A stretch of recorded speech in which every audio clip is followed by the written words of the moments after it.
Lucas 17, não é a porção que nós vamos estudar, mas eu gostaria de ler com os irmãos. Lucas 17, versículo 26. Assim como foi nos dias de Noé, será também nos dias do Filho do Homem. Também o versículo 28. O mesmo aconteceu nos dias de Ló. Ainda 1 Tessalonicenses, capítulo 1, versículo 10. A palavra de Deus diz assim: E para aguardardes dos céus o seu Filho, a quem ele ressuscitou dentre os mortos, Jesus, que nos livra da ira vindoura. Vamos orar? Obrigado, Senhor, por esse momento, pelo teu povo reunido. Obrigado pela tua palavra. Obrigado, Senhor, porque o Senhor se faz presente no nosso meio. Como diz o livro de Apocalipse, o Senhor passeia entre nós.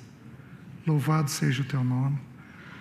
Obrigado pelo teu Espírito Santo, que nos toma pela mão e nos ajuda a compreender a tua palavra, nos revela as coisas que são tuas, revela aquilo que nós somos. Senhor, muito obrigado. Senhor, precisamos da tua ajuda e do teu socorro nessa manhã. É a tua palavra, são os teus dias, são os dias do Filho do Homem. Precisamos da tua ajuda. Por isso, abre o nosso entendimento e concede-nos graça para ouvirmos e falarmos a tua palavra. Em nome de Jesus. Amém.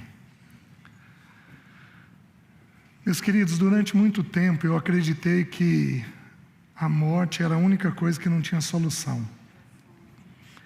Que a morte era a única certeza que todos nós teríamos.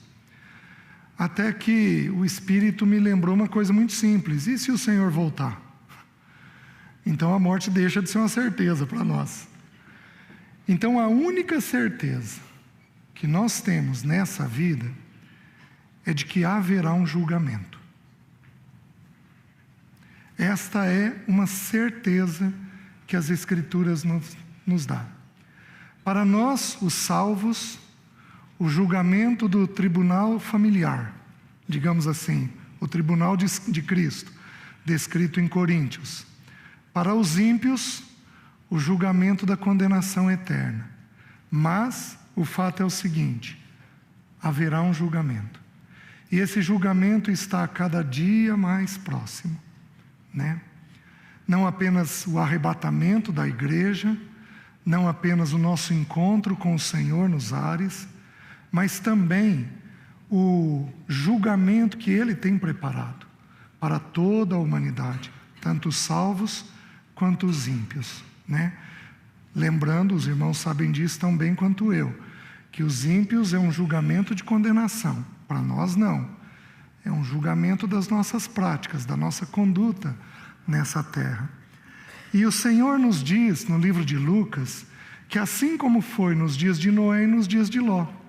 Então nós precisamos entender que o Senhor, Ele separou dois momentos para explicar para nós como é que vai ser esses últimos dias, os últimos tempos. Então Ele separou duas épocas. Ele separa Noé e separa Ló.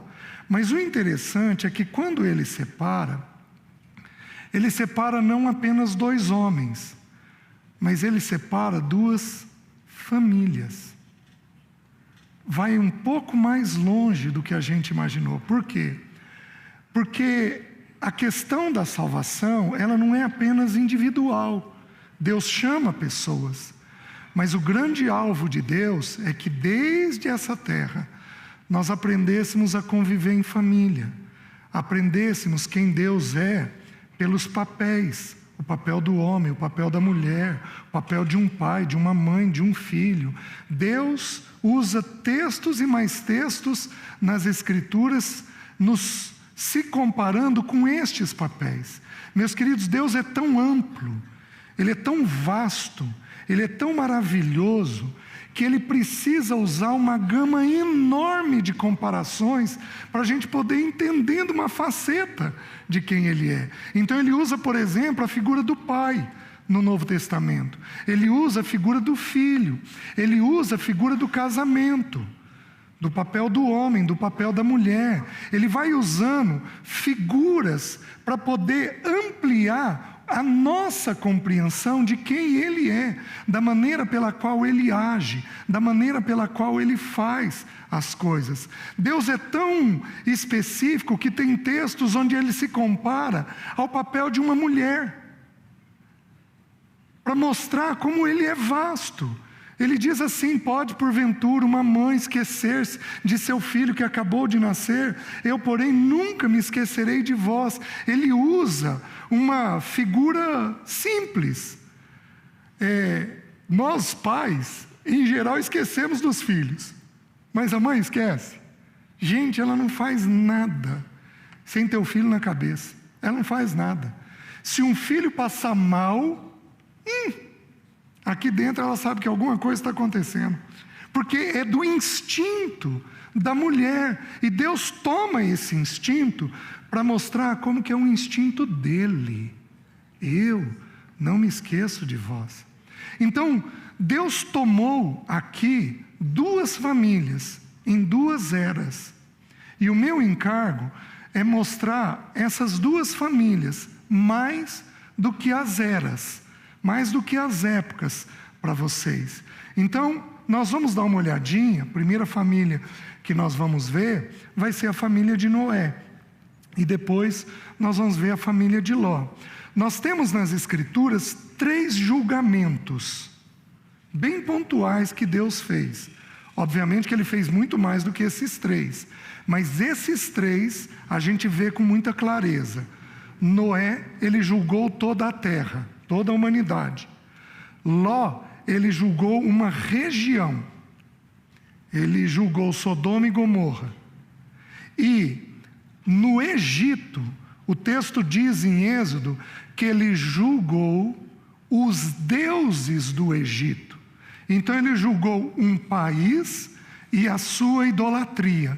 E ali também nós teríamos lições para aprender do julgamento que Deus trouxe, da batalha espiritual que houve ali no Egito. Porém, o Senhor lançou mão desses 2 exemplos. É os 2 exemplos que nós vamos nos concentrar. Abram, por favor, em Gênesis capítulo 6, começando com o versículo 28. O texto bíblico diz assim: Lameque viveu, 5:28. 5:28. O texto diz assim: Lameque viveu 182 anos e gerou um filho. Pôs-lhe o nome de Noé, dizendo: Este nos consolará dos nossos trabalhos e das fadigas de nossas mãos, nesta terra que o Senhor amaldiçoou. Depois que gerou a Noé, viveu Lameque 595 anos e teve filhos e filhas. Todos os dias de Lameque foram 777 anos e morreu. Era Noé da idade de 500 anos e gerou a Sem, Cão e Jafé. Como se fora multiplicando os homens na terra e lhe nasceram filhas, vendo os filhos de Deus que as filhas dos homens eram formosas, tomaram para si mulheres, as que dentre todas mais lhe agradaram. Então disse o Senhor: O meu espírito não agirá para sempre no homem, pois este é carnal, e os seus dias serão 120 anos. Ora, naquele tempo havia gigantes na terra, e também depois, quando os filhos de Deus possuíram as filhas dos homens, as quais lhe deram filhos. Estes foram valentes, varões de renome na antiguidade. Viu o Senhor que a maldade do homem se havia multiplicado na terra, e que era continuamente mau todo o desígnio do seu coração.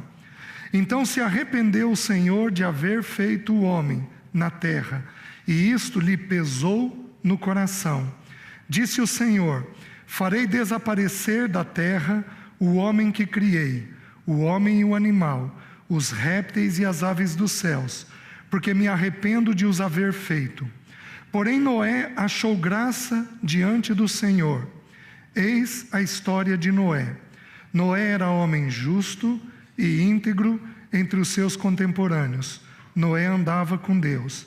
Gerou 3 filhos, Sem, Cã e Jafé. Até aqui. Meus queridos, como eu estou colocando para os irmãos, eu vou tentar me concentrar na família, mais do que nas eras, mais do que no período, no que estava acontecendo em torno deles. É interessante que nas 2 famílias, tanto de Noé como de Ló, nós temos um homem chamado e um peso colocado sobre ele. Nós temos 2 mulheres, as esposas, que não recebem nome. E isso, do meu ponto de vista, é um pouco singular, porque Deus dá nome para muitas irmãs na Bíblia. Eva, Abigail, Ana, e vai por aí afora, Débora. Quantas e quantas mulheres Deus não deu nome nas Escrituras. Mas essas 2 mulheres, Deus omitiu o nome delas. Nós sabemos que o nome fala ou do caráter ou da função que essa pessoa exerceria. Então, de alguma forma, por algum motivo, aprove ao Senhor omitir o nome delas. E nós temos os filhos, gerando sucessores. Nós temos Sem, Cão e Jafé, e nós temos a história de Cão, contada depois também em Canaã, que é neto então de Ló. O texto descreve. E nós temos também, no texto bíblico, nós vamos ter nas filhas de Ló, elas gerando filhos do próprio pai.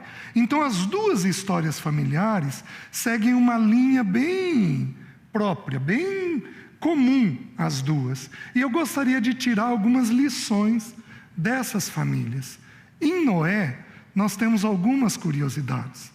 Porque o texto bíblico começa dizendo assim, versículo 29, pôs-lhe o nome de Noé. Porque ele disse: este nos consolará dos nossos trabalhos e das fadigas de nossas mãos. Primeira coisa que nós tiramos aqui. Um homem precisa, em tempos de juízo, precisa viver a vida de Noé. Noé significa repouso. Noé significa repouso, onde as fadigas e os trabalhos são aliviados. Pensem comigo, meus queridos. O tempo dos fins é um tempo em que haverá guerras e rumores de guerras. Nós desconhecemos, nós aqui no Brasil, desconhecemos a natureza da guerra. Nós vivemos aí, um pouco antes de 64, uma turbulência na nossa sociedade, que depois o exército veio e colocou ordem lá, uma ordem aí aparente, colocou uma ordem. O máximo que nós vivemos perto da guerra foi isso daí. Mas nós desconhecemos o que é a natureza da guerra. Pensem comigo. Quantos juízes não deixaram a Síria e estão morando em acampamentos? Quantos médicos não deixaram a Síria e estão morando em acampamentos? Quantos empresários perderam tudo o que tinham e estão morando em acampamentos, dependendo de alimentação doado por outros? Meus queridos, nós desconhecemos o que é a natureza da guerra. Nós, porque vivemos o período do fim, nós, pela televisão, temos uma noção. Nós temos cenas chocantes que a gente vê, o nosso coração fica apreensivo por essas coisas, mas nós ainda não vivemos o que é um período de guerra. Particularmente, eu acho que o nosso continente viveu um risco. Vocês sabiam que um pouco antes do Hugo Chávez morrer, a Marinha Russa veio fazer exercícios militares ali? No mar da Venezuela? O programa que eles tinham de estabelecer toda uma liderança específica aqui na América Latina era muito clara. E o Senhor impediu isso, para continuar prosperando o Evangelho de acordo com o propósito do Senhor. Então, o que acontece no tempo dos fins? No tempo dos fins, existem muitas guerras, muitas disputas. Se a gente pudesse estudar os pecados dos tempos dos fins, a gente ia ver que as pessoas seriam, o texto descreve, desobedientes aos pais, atrevidos. Hoje é o que nós temos. Você não tem mais o respeito de quase ninguém.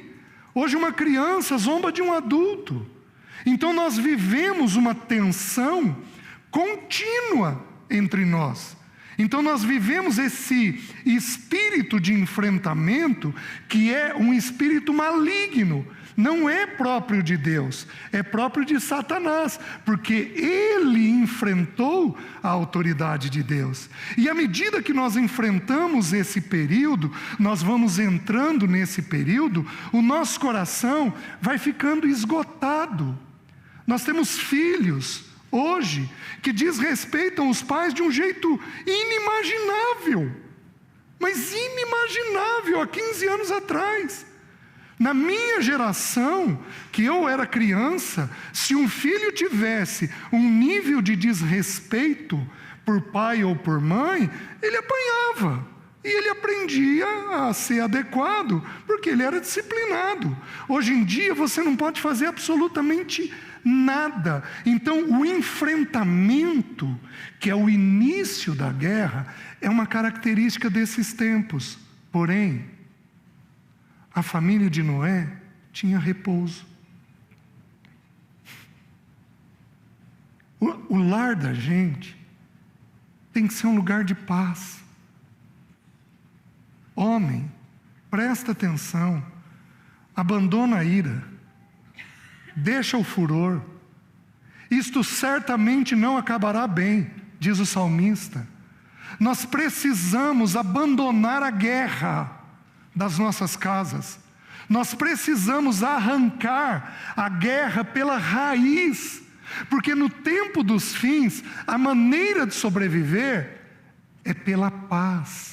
Então, as nossas casas deveriam ser casas de paz. E quem precisa promover este ambiente, em primeiro lugar, é quem?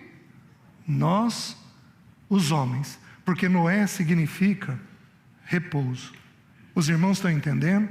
Nós podemos ter, imagina Noé. Imagina o enfrentamento que ele e a família tiveram. Ele dizendo que ia chover, nunca havia chovido. Ele era um louco na sua geração, considerado um louco na sua geração. Imagina a zombaria que os seus filhos não tiveram. Filhos, prestem atenção, especialmente aqueles filhos de líderes que se posicionam de um jeito adequado. Vocês serão desprezados, em parte, por causa do posicionamento dos seus pais. Porque você quer machucar um pai, você fere o filho. Você quer machucar um pai, você fere um filho. Sabe qual é o jeito mais eficiente de Satanás atacar uma liderança? Ele ferir os filhos dessa liderança. Porque isso consome o coração, isso machuca o coração de qualquer pai. Imagina então de um líder. Então nós precisamos compreender, entender que se o nosso ambiente exterior é um ambiente de guerra, nós precisamos ter dentro da nossa casa um ambiente de paz. Nós precisamos fazer com que a nossa casa seja uma arca. Os irmãos estão entendendo? para que nós habitemos neste lugar. E este lugar, então, nos garanta vigor, fortalecimento, força para enfrentarmos o mundo exterior. E o homem precisa fazer isso. Eu vou dar um exemplo para os irmãos, que eu não vou nem abrir o texto bíblico, porque o nosso tempo fica muito limitado. Então eu só vou citar. No texto de 1 Reis, de 1 Crônicas, desculpem, Davi resolveu erigir uma casa ao Senhor, o templo. Ele resolveu erigir o templo. E ele acorda um dia com isso em mente. Eu habito em casa de cedras, mas o Senhor habita numa tenda. Ele chamou o profeta Natã. O profeta Natã disse: vai e faze conforme tudo que tiver no teu coração. Então Davi começou, construiu, fez a planta, preparou o material, e separou o material, e preparou os trabalhadores. 80.000 trabalhadores. Era uma obra gigantesca. Quando ele foi iniciar, o Senhor disse para ele, manda o profeta Natã dizer: você não vai me edificar casa, porque você é homem de guerra. Há muito sangue na sua mão. Eu levantarei um filho depois de você, e este filho me edificará a casa. O seu nome será Salomão. Sabe o que significa o nome Salomão? Pacífico. Quem que edifica a casa? A pessoa pacífica. Homem, você precisa aprender a ser pacífico. Você tem que deixar de ser queixoso. Você precisa aprender a ser grato. Você precisa fazer da sua casa um ambiente de repouso. Um ambiente onde as fadigas externas são aliviadas dentro daquele ambiente. Os irmãos estão entendendo? No período dos fins, nós necessitamos de homens pacíficos, de homens que vão gerar um ambiente tranquilo dentro de casa, para que o Senhor possa edificar essa casa. Os irmãos estão entendendo? Meus queridos, a guerra é uma verdade, que o povo de Deus vive uma guerra. É uma verdade. É uma verdade que nós somos soldados. É uma verdade. É uma verdade que a nossa luta não é contra sangue nem contra carne, mas contra principados e potestades. É uma verdade que nós, com uma mão, temos a pá e com a outra mão temos a lança. É uma verdade. Mas, queridos, nós guerreamos contra os inimigos, não contra os da casa. Nós guerreamos contra os inimigos. Satanás é um inimigo.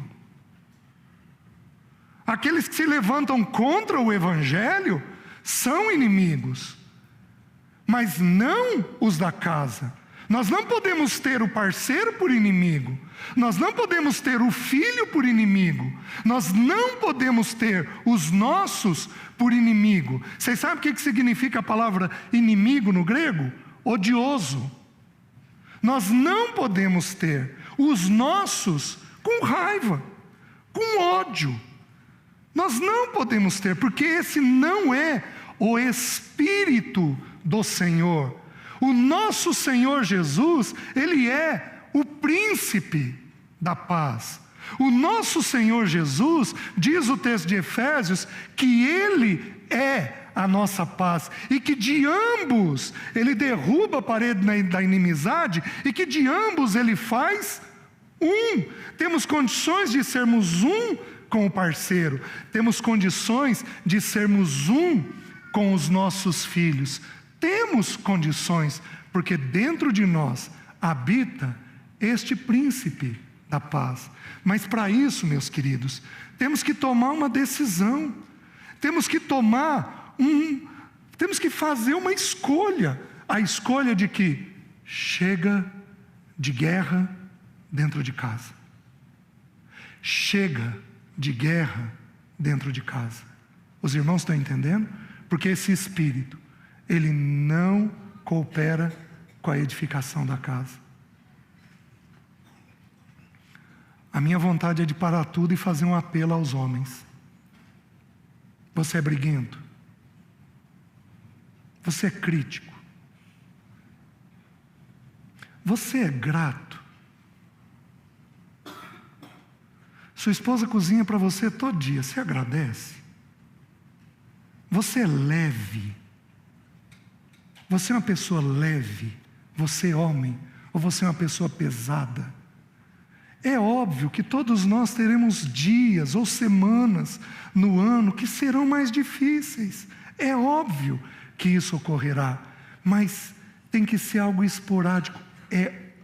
Você é uma pessoa mais leve. Mas eu vou explicar o que é essa leveza, porque o texto bíblico ensina isso. A gente continua com Noé, e aí no 6, versículo 8, diz assim, no versículo 7, disse o Senhor, farei desaparecer da face da terra o homem que criei, o homem e o animal, os répteis e as aves dos céus, porque me arrependo de os haver feito. Porém, Noé achou graça diante do Senhor. O que Noé achou?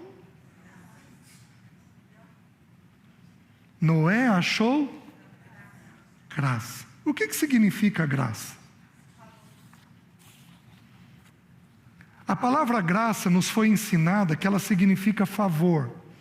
Um favor imerecido. Então você não merece, mas você recebe um favor da parte de alguém. Deixa eu dizer uma coisa, eu quero ampliar com você o conceito de graça.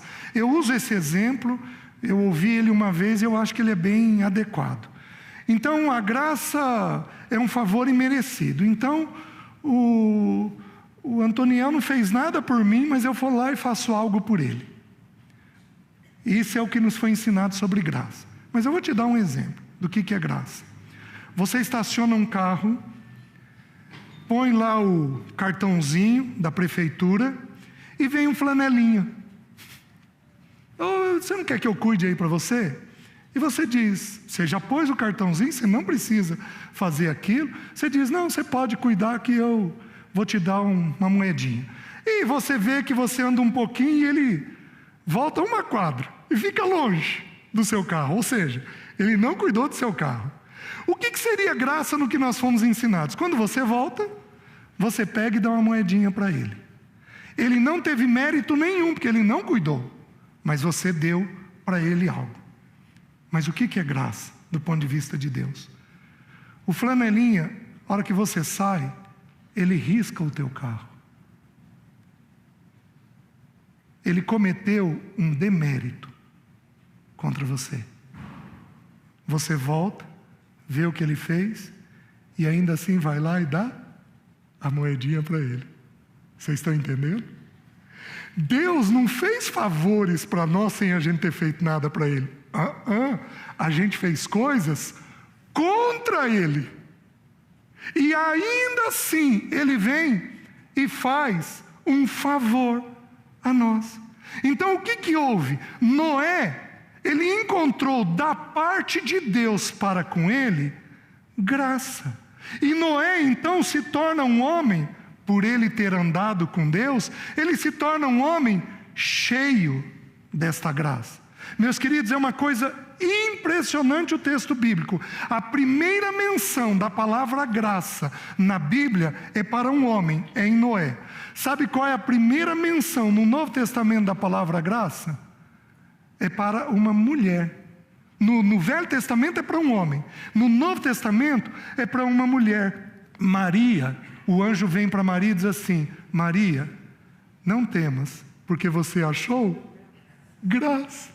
Então, a graça precisa ser distribuída ao coração de todos nós, de um homem, de uma mulher. Quando você abre em 1 João, diz que o Filho de Deus desceu a nós cheio de...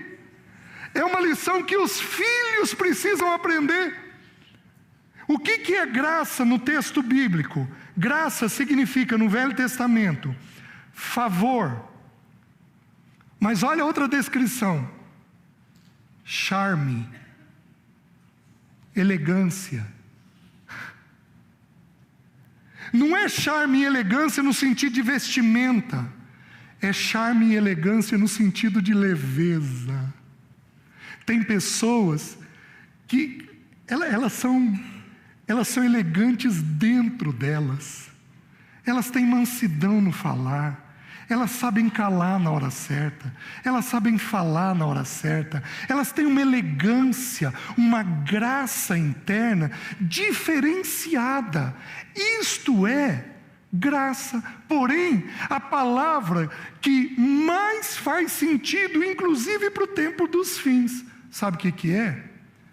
Aceitação. Sabe de onde derivam todos os nós emocionais nossos? Porque nós não nos sentimos aceitos. Sabe o que leva um filho nosso a não se abrir conosco e se abrir com um estranho? É porque ele não sente da nossa parte plena aceitação. Falta graça nos lares. A maneira pela qual o repouso é constituído é pela graça da parte de Deus. Os irmãos estão entendendo? Então o que houve com Noé? Noé se tornou um homem gracioso. Porque como ele recebeu da parte de Deus essa graça é derramada sobre ele. Você não pega uma palavra maldita dele.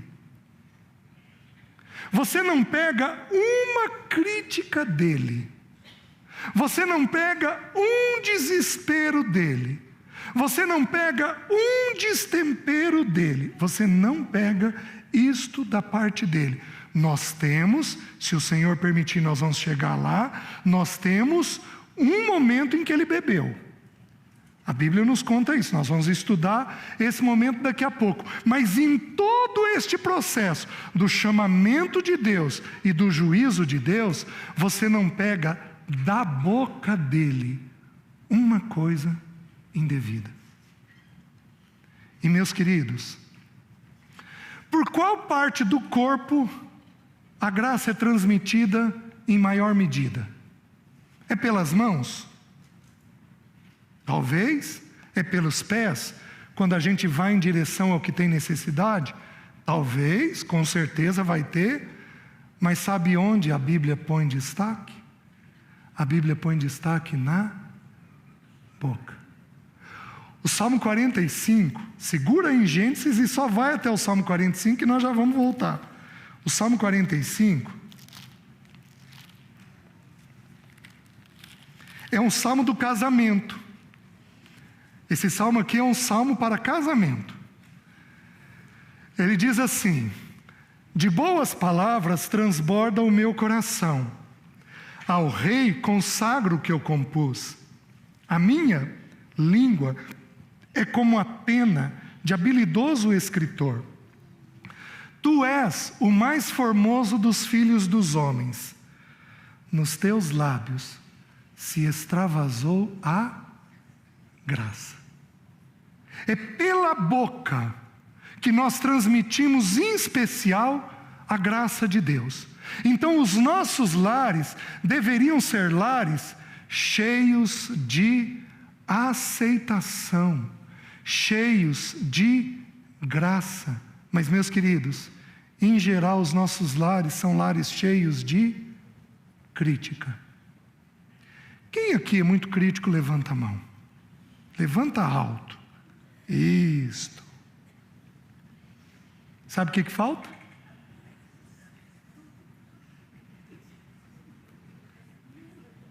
É um lar que tem repouso? Não. Porque na crítica você repousa? Não. Meus irmãos, tem momentos em que nós temos que chamar e criticar? Tem. Mas nós vamos fazer isso no momento certo. Nós não vamos fazer isso o tempo todo. Nós vamos repreender, nós vamos exortar, nós vamos edificar, nós vamos fazer tudo isso, mas nós vamos fazer no tempo certo e da maneira certa. Falta-nos graça da parte de Deus. E queridos, se não tivermos, os nossos filhos não aguentam o ambiente familiar. Você pega um mundo como esse, globalizado. Você pega um mundo como esse, que com R$1.500 você vai até os Estados Unidos e volta. Você pega um mundo como esse, onde você faz coisas e mais coisas com um pouco de dinheiro, onde parece que o quintal da gente virou o mundo.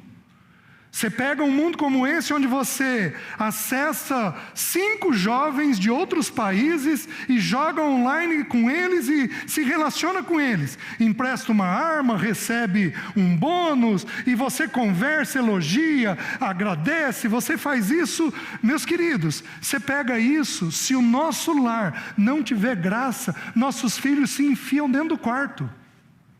Mas eles vão fazer isso, porque eles vão buscar um ambiente onde eles tenham plena aceitação. A aceitação é uma necessidade do ser humano. Quando Jesus veio e ele inicia o ministério dele, o irmão Cláudio citou ontem, as 2 vezes em que o Senhor recebe a voz do Pai, a primeira e a segunda, este é meu. A palavra meu significa pertencimento, aceitação. Você é meu e ninguém põe a mão em você. Eu tenho prazer em você. Meus queridos, este deveria ser o lar nosso, um lar de plena aceitação. Nós somos pecadores, nossas mulheres são pecadoras, nossos filhos são pecadores, porém nós vamos aceitá-los como são, e com a graça de Deus nós vamos ensinar o caminho da cruz, com a graça de Deus nós vamos ensinar o caminho da santidade, com a graça de Deus nós vamos lavá-los, limpá-los. Nós, homens, precisaríamos ter esse entendimento, o entendimento da graça redentora de Deus. Os irmãos estão entendendo? O assunto é tão desesperador que se não cuidar eu já vou perder na graça.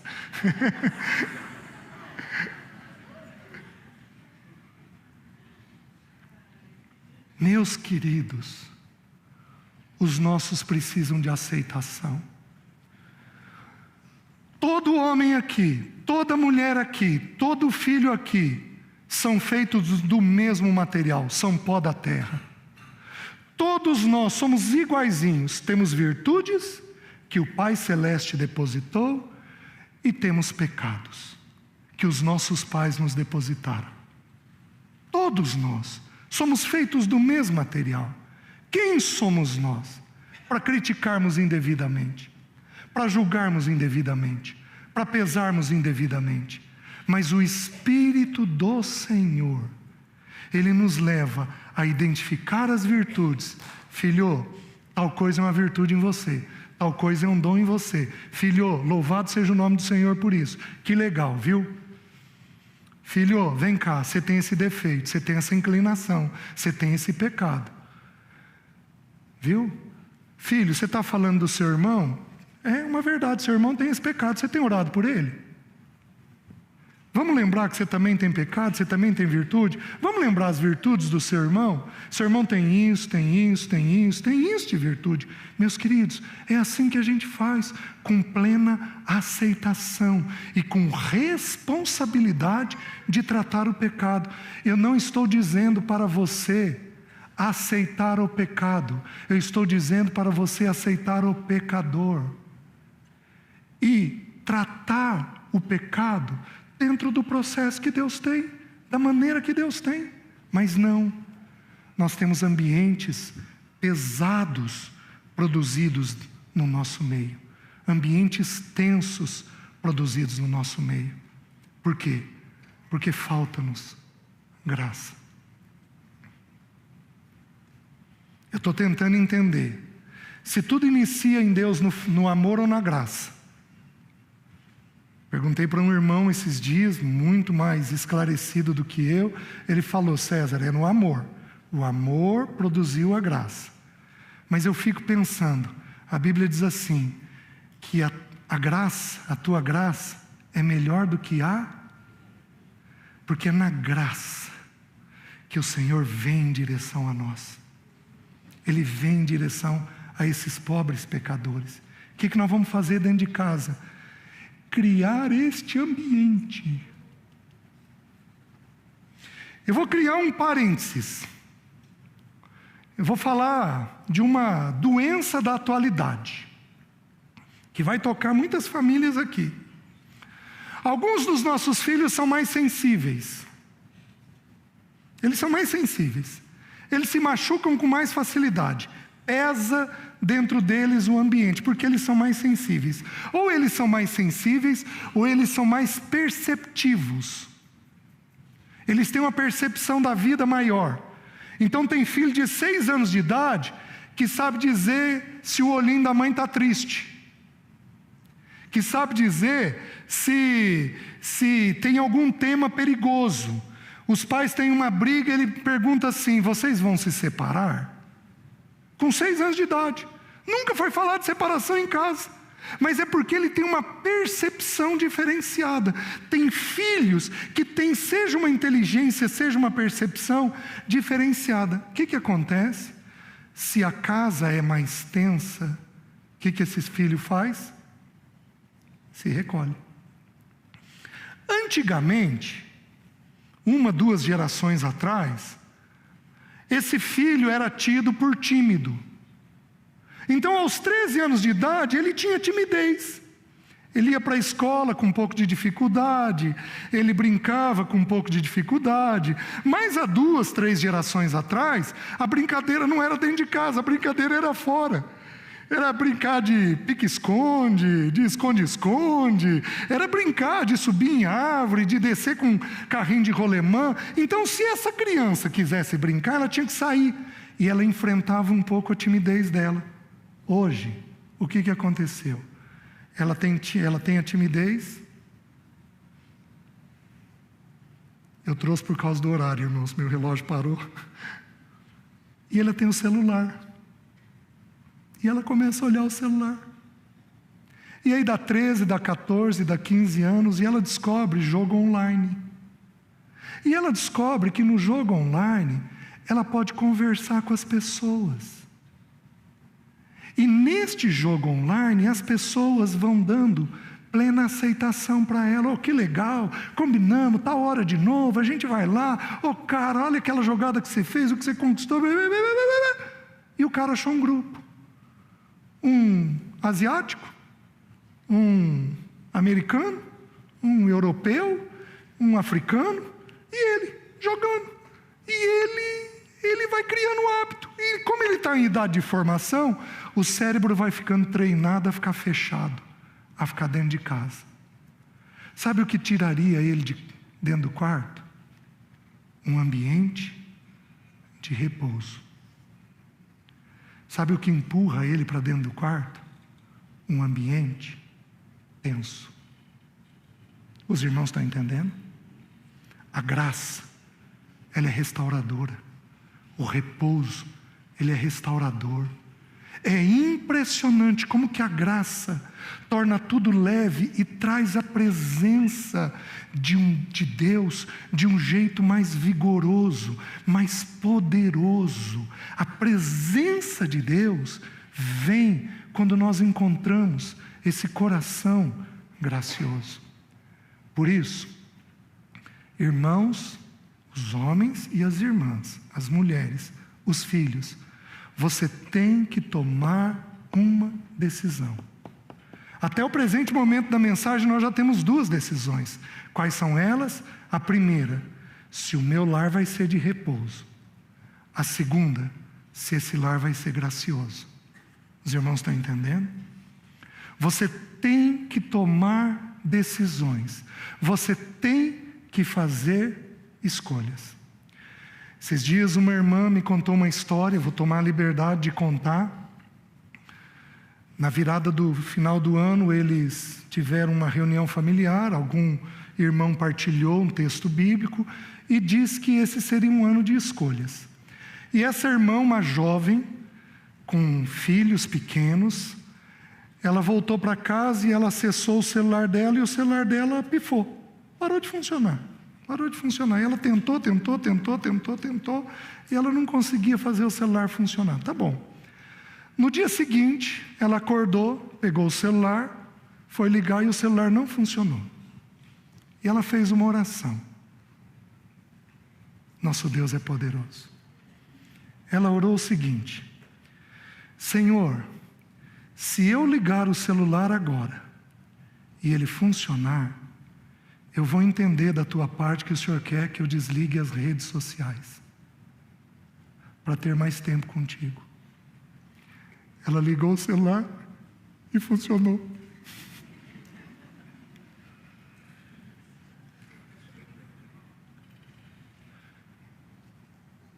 A palavra que estava na mente dela era a escolha. Qual é a escolha que você vai fazer?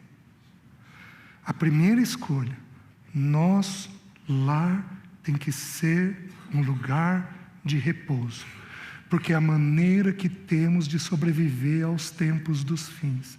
Meus irmãos, se o nosso lar for de guerra, é igualzinho o tempo dos fins externos. Tem que ter um diferencial. Então outra vez vereis a diferença entre o que ama a Deus e o que não ama, entre o que serve ao Senhor e o que não serve. Tem que ter um diferencial. Na chuva de pedras, lá nas pragas do Egito, na terra de Gósen, não choveu daquela forma. Tem que ter um diferencial. O primeiro diferencial das nossas casas para o tempo dos fins é que a nossa casa tem que ser um ambiente de paz, um ambiente leve, um ambiente seguro. Os irmãos estão entendendo? Para isso, nós homens tomamos uma decisão. Qual decisão?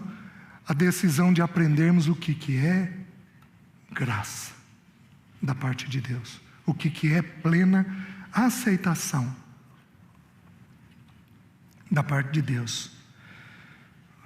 Eu não vou abrir mais nenhum versículo, tem um monte de versículos sobre graça. Eu vou deixar tudo isso. Vamos andar, porque Noé tem mais uma coisa. O que Noé tem? Ele encontrou repouso, a terra encontrou repouso, Noé achou graça. E a terceira, versículo 9. Eis a história de Noé. Noé era homem justo e íntegro entre os seus contemporâneos. Noé andava com Deus. Pois é. Chegamos aqui na terceira mensagem do ponto que nós começamos. Qual é o único jeito de andar com Deus? Como que o Novo Testamento nos ensina? Andai no...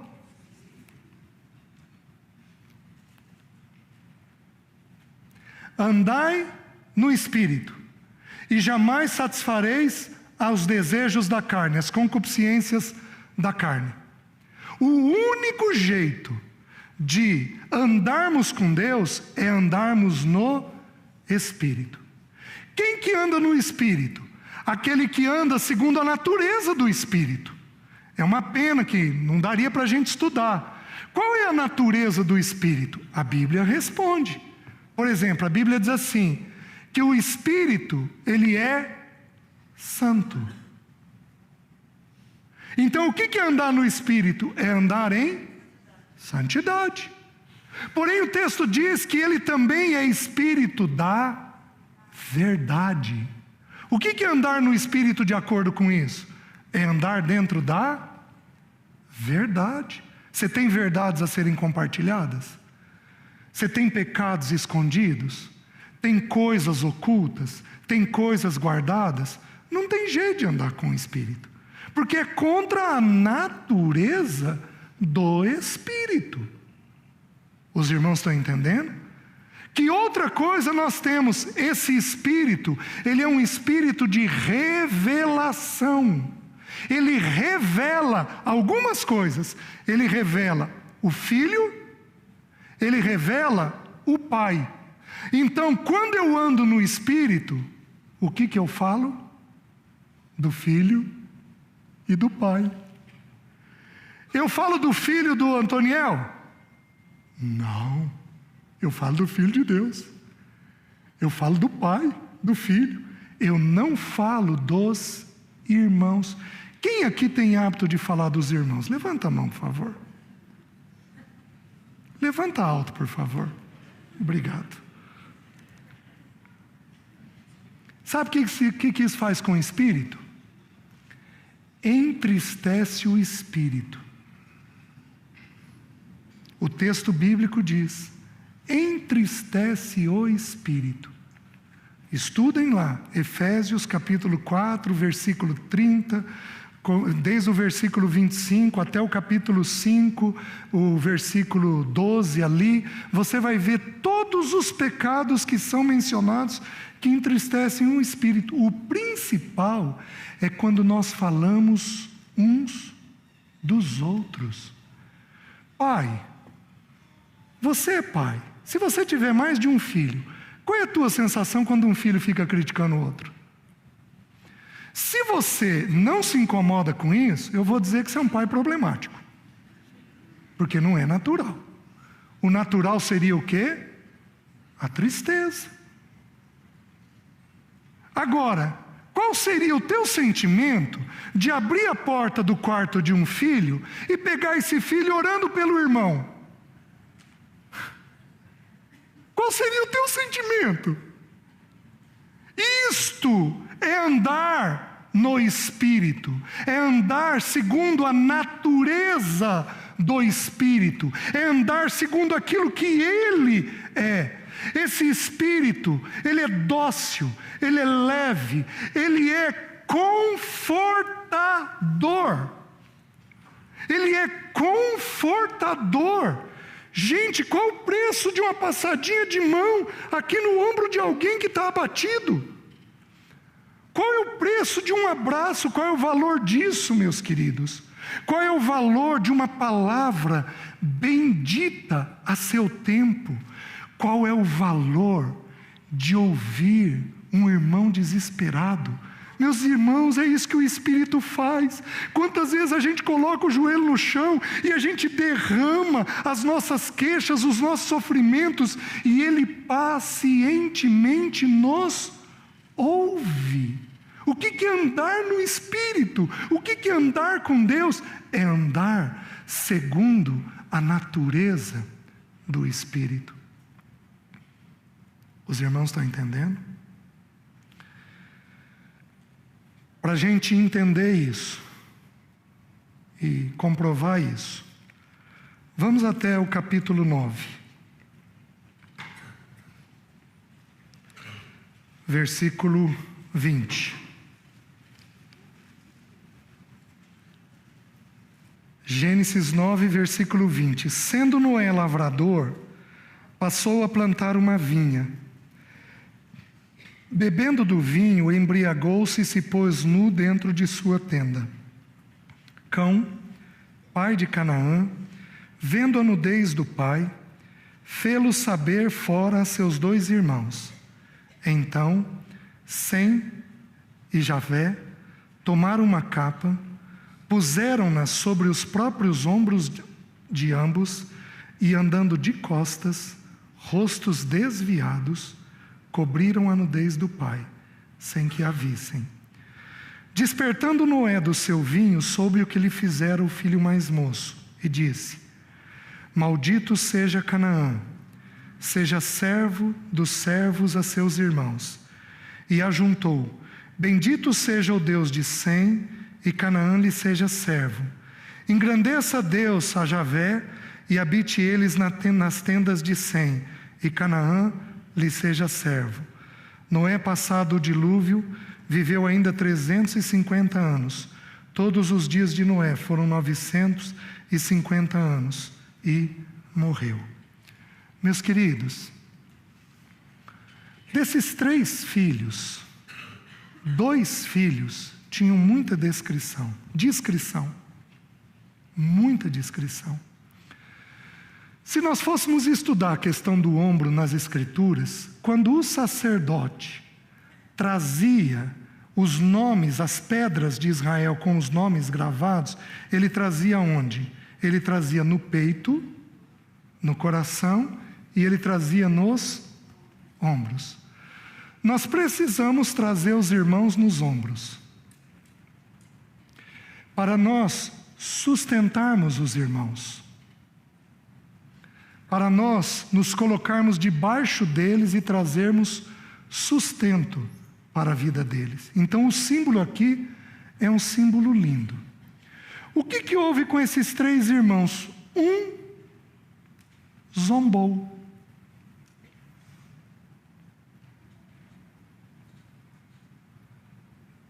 Língua. Os outros 2, quietinhos, cobriram a nudez do pai. Sabe o que o texto bíblico diz? Que aquele que encobre o pecado adquire amor. Eles estavam amando o pai. Então aqui deixa eu falar uma coisa. Deixa eu falar um pouquinho sobre a mãe desses meninos. Para esses filhos serem discretos, essa mãe era de que jeito? Discreta. Prestem atenção. Aqui está o filho. Quem é o primeiro elemento na casa que protege o filho? A mãe. Quem é o segundo elemento na casa que protege o filho? O pai. A Bíblia diz assim, que a criança estulta, ignorante, vem envergonhar a sua... Por quê? Porque a mãe está mais perto. O primeiro elemento de proteção dos filhos, até uma certa idade, é a mãe. Uma mãe que fala dos outros, o filho vai fazer o quê? Aprender a falar dos outros. Para esta mãe ter 2 filhos discretos, é porque muito possivelmente esta mãe tinha discrição diante do Senhor. Ela de alguma forma absorveu o repouso e a graça que foi colocado sobre o marido, tornando ela própria graciosa e uma mulher de repouso para os seus filhos. Vocês estão entendendo? Uma mãe que, quando os filhos eram feridos, não desesperava. Uma mãe que não ficava falando mal dos outros, criticando os outros. Uma mãe serena e quieta.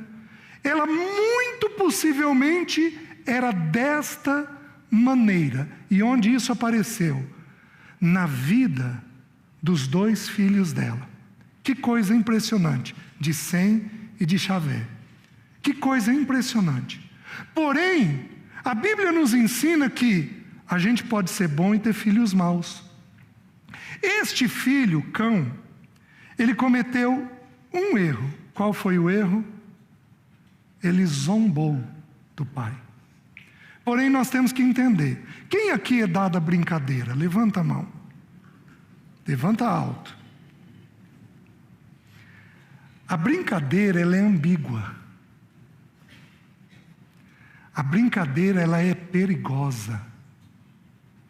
A gente pode falar uma coisa e a pessoa entender outra. A brincadeira, ela é muito delicada. E eu acho que aqui o quadro dele era mais do que uma brincadeira. Aqui o quadro dele era um quadro de zombaria. E aí eu queria deixar um texto com os irmãos. Abram em Provérbios 21, 24.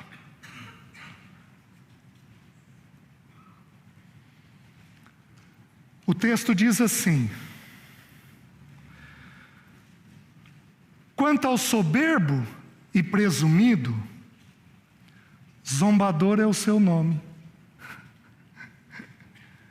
Procede com indignação e arrogância. Presta atenção. Essa pessoa, ela é zombadora. Certo? É quando a brincadeira já tem uma pitadinha de maldade. Tá? Essa pessoa aqui, ela é zombadora. Mas o texto bíblico atribui mais 4 características que estão dentro dela. É o que houve com Cã. É o que houve com Cã. Mais 4 características. O texto diz assim: quanto ao soberbo e presumido, zombador é o seu nome, procede com indignação e arrogância. Ele era soberbo, ele se achava, porque ele era presumido, ele procedia com indignação, com raiva, com revolta, e ele era arrogante. Os irmãos estão entendendo? Então, nós precisamos cuidar com esta mente afiada, eu fiz por muitos anos uma oração para a minha própria vida. Que oração que foi? Eu falei: Deus, me ajuda a morder a língua. Mas eu também precisei orar: Deus, me ajuda a morder o cérebro. Me ajuda a nem pensar. Senhor, me ajuda a nem pensar. A nem pensar. Se eu, porventura, ficar muito cansado, começa a vir pensamentos irônicos na minha cabeça. E a Bíblia está dizendo que isso é soberba, que isso é arrogância, que isso é indignação, isso é pecado, e é pecado grave. É o que houve com Cã. Os irmãos estão entendendo? A gente trata aí os problemas de um jeito muito errado. E aí um segundo versículo, para os brincalhões aí decorarem.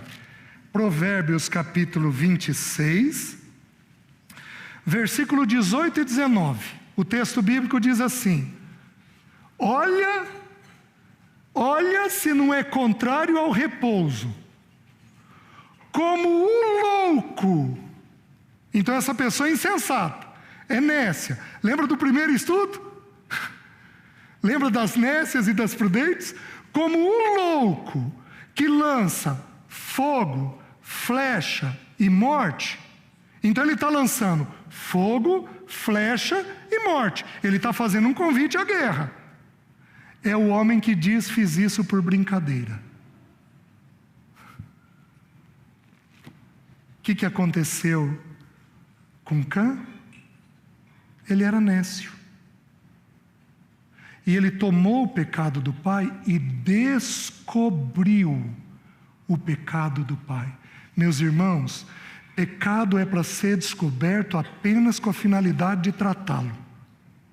Tratou, é para ser coberto e não é para tratar mais. Porque o Senhor já o perdoou, já colocou o manto da justiça sobre ele.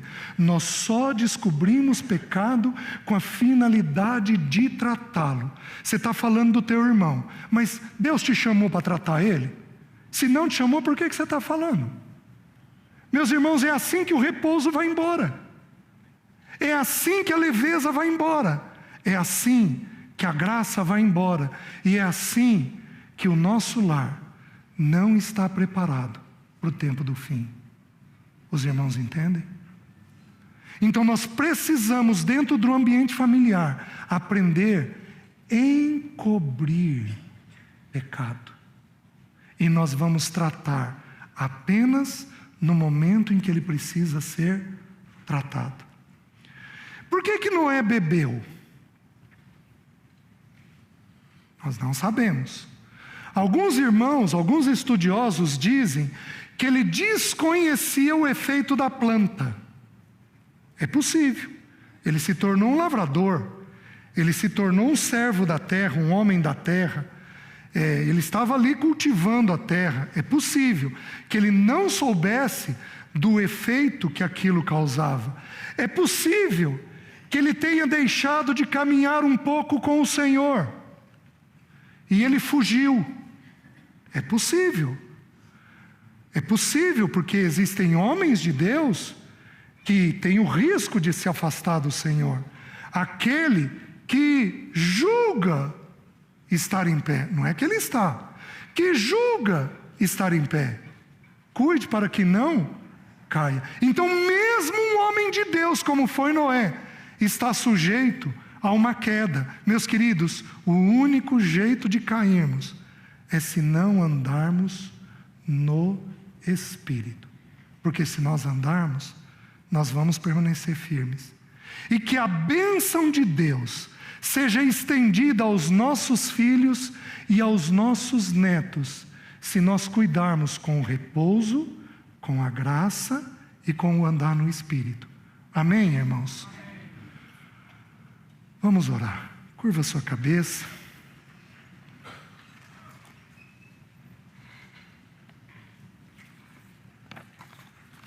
Senhor, tem profunda misericórdia de nós. Eu vou pedir para os homens se colocarem de pé, todos os homens. Eu gostaria de orar por vocês. Senhor, em nome de Jesus, visita esses homens, do mais novo ao mais velho. Tem misericórdia de nós. Eu, junto com eles, peço a tua misericórdia. Perdoa-nos porque temos sido críticos. Perdoa-nos porque não temos sido gratos. Perdoa-nos porque não temos aceitado os nossos como o Senhor aceita. Senhor, perdoa-nos, perdoa-nos. Visita-nos, aspergindo água aos nossas mentes e aos nossos corações. Asperge, como diz Ezequiel, água pura nas nossas mentes e nos nossos corações, e tira o coração de pedra que nós temos tido e dá-nos um coração de carne. Dá-nos amor, Senhor. Dá-nos paciência, dá-nos sensibilidade, dá-nos da Tua palavra, ajuda-nos a decorar textos bíblicos, dá-nos a firmeza para sermos homens de oração. Senhor, visita os nossos corações, visita os nossos filhos que são homens, preparando eles para terem uma vida adequada na Tua presença. Espírito Santo de Deus, visita-nos, para que o Teu nome seja glorificado. Nós oramos, Senhor, em nome de Jesus. Amém. Amém. Deus abençoe, irmãos.